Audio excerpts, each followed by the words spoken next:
Sometime last year, I wanted to make a particular outfit for an occasion that I had going on, and I went to my favorite fashion designer out here in Port Harcourt. And then I'm like, oh, please make this outfit for me. I brought my fabric here. And she tells me, oh, I don't take fabrics from customers again. I'm switching to ready to wear. I was a bit shocked then. I was like, why would anybody stop doing bespoke wears and just switch to ready to wear alone? Fast forward down the line, almost like a year later, I see that I walk into the same store again to buy an outfit since the person had already told me that she's into ready to wear now. And I see that the entire place is filled with outfits and all of that. And because of the kind of relationship I have with this person, I get into conversation with her while doing my fitting of the outfit that I went to buy, and she tells me the ready to wear has kicked off for her and the business is doing so great, and she's almost considering shutting down all the other aspects of her fashion business to focus solely on ready to wear. What does this tell me? Making ready to wear outfits or ready to wear brands generally are very profitable if they are done correctly.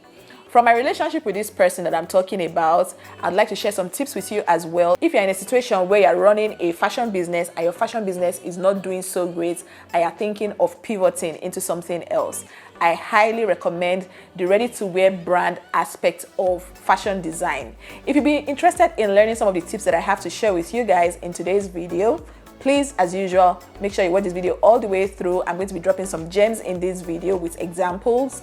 Like this video if at the end of watching you are motivated to start off something for yourself and grow your money and grow a brand for yourself. Feel free to share this video with a friend. If you have a friend that is currently struggling business-wise and you would like to recommend something like what I'll be sharing in this video with them, please feel free to hit the share button and share this information with them. Feel free to also drop your thoughts in the comment section. If maybe you are a ready-to-wear brand owner and you have some tips and tricks to share with us as well, please feel free to educate us down in the comment section. Now that I've said all of that, let's get straight into today's video.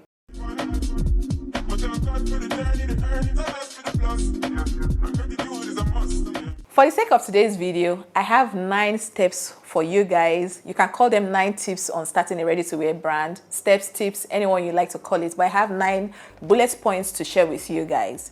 The very first thing you need to figure out for your business or for your ready-to-wear brand that you're about to kick off is your style. Are you the kind of person that is going to make ready-to-wear outfits that are very elaborate, beaded, heavily beaded, and dramatic? Or are you the kind of person that is about to start a ready-to-wear brand that is very simple and chic?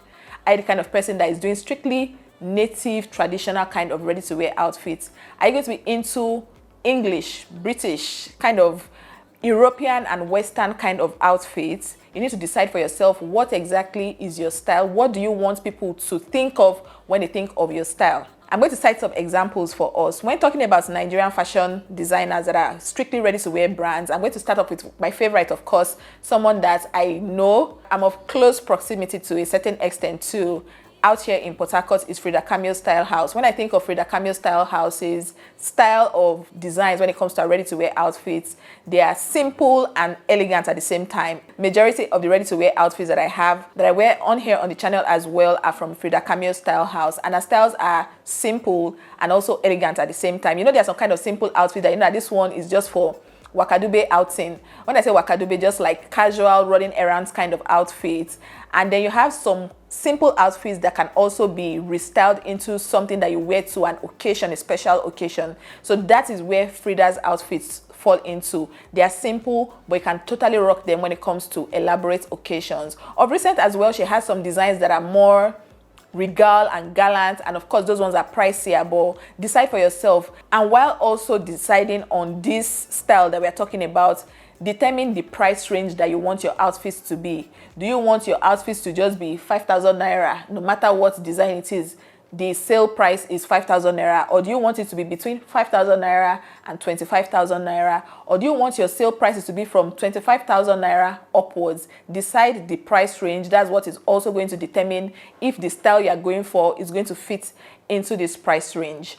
The next thing I'm going to share with us while trying to start off your ready-to-wear brand is the fact that you need to get tailors.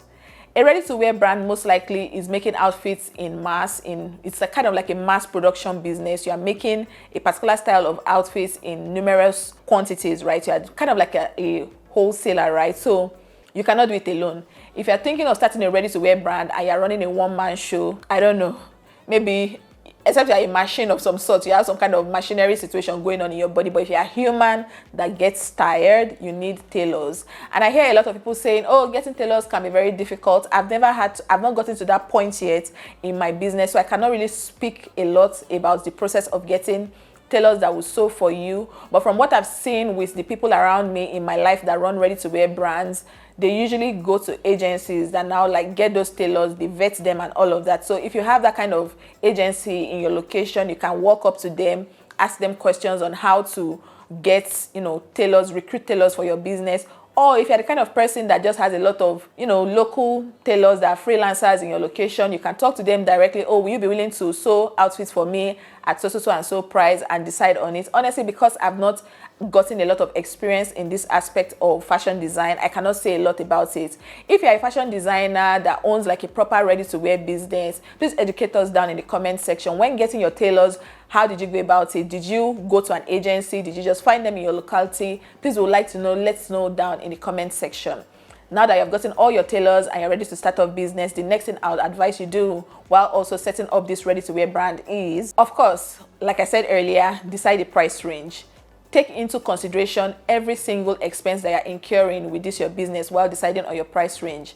Don't say because, oh, I want my dresses to be affordable for my customers, run at a loss. You need to weigh your options and decide for yourself. Think of electricity, the tailors that are sewing for you, how much you pay them, the accessories, the materials, the fabric you are buying, because it's a ready-to-wear brand, of course. Your customers are not bringing their fabric to you. You are buying fabric, you are buying accessories, you are paying tailors, you are paying for electricity, you are maintaining your tools. It's a lot, guys. So figure out every single expense you're going to incur in this business and decide a price tag for the outfits that you're making.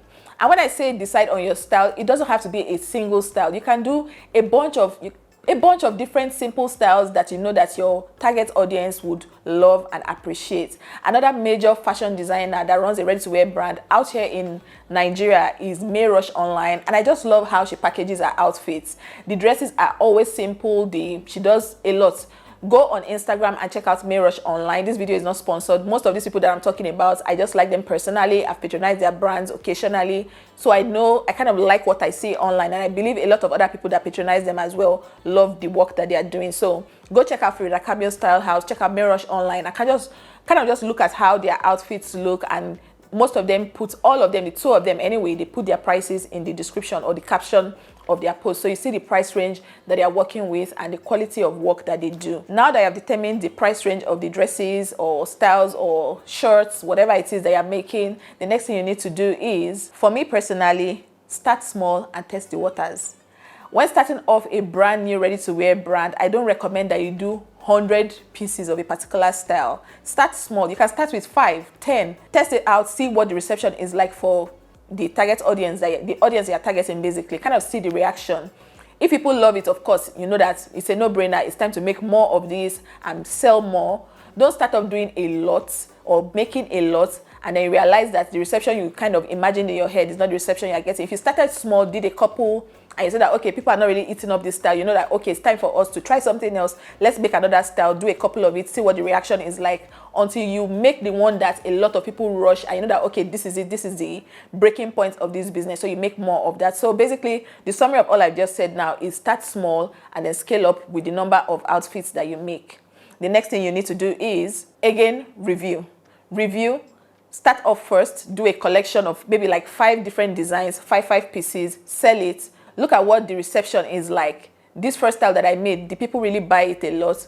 Oh, this other style, a lot of people did not buy it. Is it that they don't like it? Is there something we can change about it? Oh, the sale of this item, a lot of people were complaining about the price. Are we overpricing or overcharging our clients? Review just covers different angles of this thing. Even review your tailors. The person that made this particular style, were people complaining about the work of this person? Was it that his sewing or her sewing was not really neat? The finishing of this outfit, the person that did the finishing work, attaching the zips and buttons on this dress, did the person do a good work? Basically, review everything about your first sale, make changes where necessary, and then continue. Of course, we know on this channel, giving up is not an option. We try our best, keep tweaking, keep changing until we hit a sweet spot in our business. Now that you're done reviewing, another thing I'll share while trying to start off your successful ready-to-wear brand is to be patient. Again, after reviewing, you can see that, oh, maybe you didn't make a lot of sales and decide that, oh, it's time to quit. No, but this ready-to-wear brand is not for me. This doing ready-to-wear business is not for me. it's too early. Be patient. Try it. For me personally, I like to give myself at least 6 months or 1 year of doing something consistently, putting in my all before I decide that, okay, it's time to pivot. Giving up is not even an option. It's time to pivot. Try something else. So be patient with yourself. Your very first ready-to-wear outfits might not necessarily make sales, but it's the consistency in doing it that makes all the difference. I remember, let me cite the example of my sister, my friend, my mentor as well, Frida, Cameo Style House. I remember the very first time when she made a ready-to-wear crop top. Is back in the day. If you know, you know. If you've been with Frida for a long time, there was this blinged crop top she used to sell back then. And maybe if she had stopped at making those crop tops, maybe after a while, people were not buying. Crop tops were not necessarily in vogue anymore. If she decided to just stop that, oh, because people are no more buying this crop top, that means ready-to-wear business is not for me. If she had not tried, evolved with the times, oh, shift dresses are now in vogue, let me make ready-to-wear shift dresses for people. Oh, dashiki sets are now in vogue, let me make a dashiki set for sale as ready-to-wear. If she didn't evolve and if she wasn't patient and kind of grow the brand to a certain extent, she would have stopped doing what she's doing. And right now, I would not have someone that is making ready-to-wear dresses for me. I know I'm being selfish, but you need to be patient with yourself and patient with your business. Another thing I'll share with us while starting a ready-to-wear brand is your love for social media. You cannot not like social media and be running a ready-to-wear brand, in my opinion. Every single successful ready-to-wear brand owner that you see this day in 2023, they have a very active and engaging social media presence. When you look at people like Ronkefella Collections, she's posting almost every day. She's wearing these outfits, she's modeling, she's dancing, gesticulating, showing you all the different ways in which you can style her outfits. Same thing with Mirosh Online. When you look at her page on Instagram and all the other platforms that she might be under, maybe I'm not aware of, I only know her on Instagram. She has models wearing it. She has her customers, people that patronize her, sending her pictures, sending her videos to post. Frida Cameo Style House is not left out almost every day. That's the reason why I'm always tempted to buy almost every month. I'm always seeing something that I like. She's posting it. She's giving us the twirls, turning around, dancing, posting on Insta story, WhatsApp status, everywhere. Reminding people, you need to be in people's faces as a ready-to-wear brand owner in order to gain their attention. Ready-to-wear brand ownership has become a new thing, especially in today's world. A lot of people are getting into it. So you need to make yourself stand out. You need to put yourself in people's faces until your brand is stuck in their head. You cannot say you're trying to start a successful ready-to-wear brand and be running away from Instagram or running away from Facebook, running away from WhatsApp. You're doing yourself as far as I'm concerned, okay? You need to put yourself out there and put out quality, okay? You cannot be making ready-to-wear outfits and not wear it because people need to see it on you, see how your stuff that you're selling looks on you for them to be motivated to buy it. Let me even speak for myself with my own business. I know I'm not into making ready-to-wear dresses. I make ready-to-wear headpieces. Most of the time when I see people reaching out to me about certain things is more often than not when I wear the things on myself. When I wear it to church, someone in church is telling me, oh, that headpiece you wore last week, I have a wedding coming up, I want to wear it. When people see me on Instagram wearing those things, I'm getting a DM, oh, Funmi, can you make this for me? How much is it?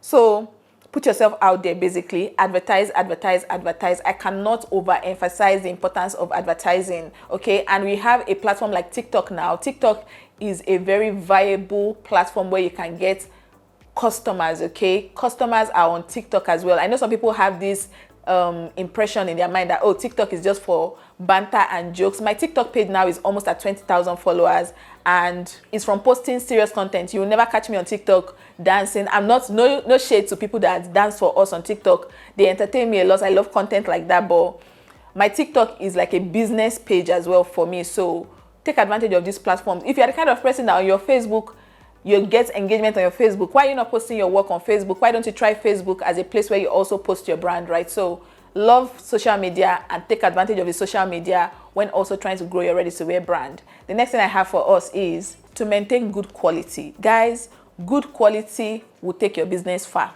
I have a lot of people from experience that have patronized them just once and the quality was not giving what it was supposed to give until dates they don't even cross my mind. I don't think of them when I want to patronize them. So if your quality is poor and you charge people exorbitant amounts of money without giving them the quality that they are paying for in return, it's the beginning of the end of your business. You cannot sustain a legacy when it comes to your business with that style of working, okay? You cannot be doing poor quality, shabby quality work and think that your business is going to grow. So make sure that at every point in time, at every stage you are in on your journey to growing a very big and huge ready-to-wear brand, you are maintaining quality. Another person that also really like the quality of her work that is based out here in Port Harcourt is Neyeka Fashion. I'm yet to patronize her, but from what I see online on her page, she's doing a fantastic work and she has been doing ready-to-wear. I've known of her as far back as when I just moved to Port Harcourt newly, when I was still a newbie in this city. I've always known her as a fantastic ready-to-wear brand